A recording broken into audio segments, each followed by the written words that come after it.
অবহেলার আড়ালে জমে থাকা ক্ষোভ এবার সামনে এলো সরাসরি দাবির ভাষায়। দীর্ঘদিন ধরে ন্যায্য প্রাপ্য থেকে বঞ্চিত থাকার অভিযোগ তুলে দক্ষিণ ত্রিপুরায় স্পেশাল পুলিশ অফিসার অর্থাৎ এসপিওদের পরিবার রাস্তায় না নামলেও প্রশাসনের দ্বারস্থ হল জোরালোভাবে। শুক্রবার দক্ষিণ ত্রিপুরা জেলার সমস্ত এসপিওদের পরিবারের পক্ষ থেকে জেলা পুলিশ সুপারের কাছে লিখিতভাবে 10 দফা দাবি সনদ পেশ করা হয়। দাবিগুলির মধ্যে রয়েছে চাকরি নিয়মিতকরণ, পুলিশের মতো ইউনিফর্ম ও রাইফেল প্রদান, মেডিকেল সুবিধা, ration allowance, TA DA, insurance benefit এবং 13 মাসের বেতন সহ একাধিক গুরুত্বপূর্ণ বিষয়। এসপিওদের পরিবারের সদস্যদের বক্তব্য, বর্তমান সময়ে 12,000 টাকা বেতনে পরিবারের ভরণ পোষণ করা অত্যন্ত কঠিন হয়ে পড়েছে। তাই পুলিশ সুপারের মাধ্যমে সরকারের কাছে এই দাবিগুলি দ্রুত পূরণের আহ্বান জানানো হয়েছে। তারা আরও জানিয়েছেন, একসময় মাত্র 1,500 টাকা বেতনে কাজ শুরু করলেও বর্তমানে বেতন বেড়ে 12,000 টাকা হলেও তা যথেষ্ট নয়। অবিলম্বে দাবি পূরণ না হলে আগামী দিনে তারা আন্দোলনের পথে হাঁটতে বাধ্য হবে বলেও সতর্ক করেছেন।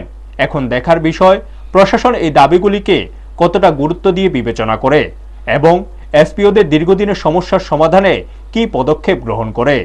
ব্যুরো রিপোর্ট, নিউজ তৎকাল 24। আমরা সাউথ ডিস্ট্রিক্ট থেকে আইছি, সবাই মিল্লা এসপিওদের পরিবার। আমরা চাই আমরা পরিবারে 12,000 টাকা দিয়ে আমরা হয় না, আমরা চাই কিতা করে জানে আরো বেশি করে ইয়ে করুক, একটু দেখুক স্যার। তারা আমরা 12,000 টাকা দিয়ে আমরা মা বাবা ভাই বোন সবাইকে ফ্যামিলি সবাইকে চলতে পারেনি। সাহেব স্যারের কাছে ডেপুটেশন দিতে আইছিল। হ্যাঁ, এসপি স্যারের কাছে।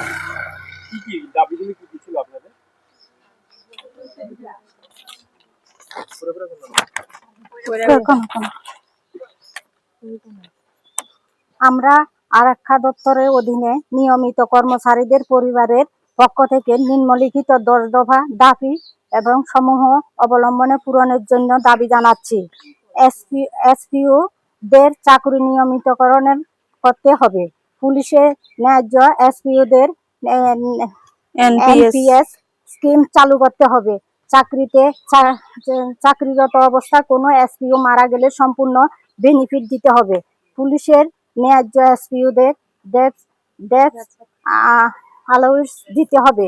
পুলিশের ন্যায় এসপিওদের রেশন অ্যালাউন্স দিতে হবে। পুলিশের ন্যায় এসপিওদের রাইফেল অ্যালাউন্স দিতে হবে। পুলিশের ন্যায় এসপিওদের মেডিকেল অ্যালাউন্স দিতে হবে। পুলিশের ন্যায় এসপিওদের 13 মাসের বেতন প্রদান করতে হবে।